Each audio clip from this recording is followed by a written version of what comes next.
কেন আমি অলওয়েজ চাইতাম যে আমার ঘরে সিক্রেট রুম অনেকটা হয়, তাই আমি একটা ইম্পসিবল কাজ করতে যাচ্ছি আর 4টে বানাবো। একবার ভেবে দেখুন যে আপনি নিজের ঘরে আছেন আর প্রত্যেকটা ওয়ালের পেছনে একটা সিক্রেট রুম আছে। আমি কনফিডেন্ট যে আমার সিক্রেট রুম কেউ খুঁজতে পারবে না, তাই আমি ডেকেছি একটা বাউন্টি হান্টারকে সিক্রেট রুম খোঁজার জন্য। ও 1 ঘন্টা এখানে এসে যাবে, তাই আমাদের কাজগুলো শুরু করতে হবে। চলো চলো চলো চলো শিগগিরই। আমাদের কাছে 1 ঘন্টা আছে 4টে সিক্রেট রুম বানানোর জন্য। এটা অনেক টাফ। আমরা কি এখানে বানাতে পারি? এখানে বানাতে পারি না, এটা হচ্ছে না। ওভেনে তো নেই।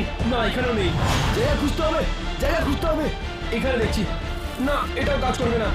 ব্যানের বেডের নিচে একটা সিক্রেট রুম বানাতে পারি আমরা। এটা পারফেক্ট আছে। ব্যান কেম কি সাহায্য করো হয়েছে এরকম ধরো। ঠিক আছে, দেখছি যে এটা আমি ঠিক করছি না। 3 2 1। ও, আমি আটকে গেছি। শুধু ডেরিক স্টার্ক ছিল না। কেউ আছো? আমার সাহায্য করো। কি হয়েছে? হ্যাঁ না, তুমি এখানে কোথায়? তাড়াতাড়ি করো। কোথায় তুমি?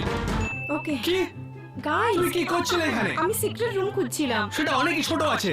এত বছর ধরে আমি সিক্রেট রুম বানাচ্ছি, তার একটা রুল আছে যে তুমি ওখানে ফিট হওয়া উচিত। ঠিক বলেছো। সময় যাচ্ছে, প্রত্যেকটা সিক্রেট রুম খোঁজার জন্য বাউন্টি হান্টারকে 1000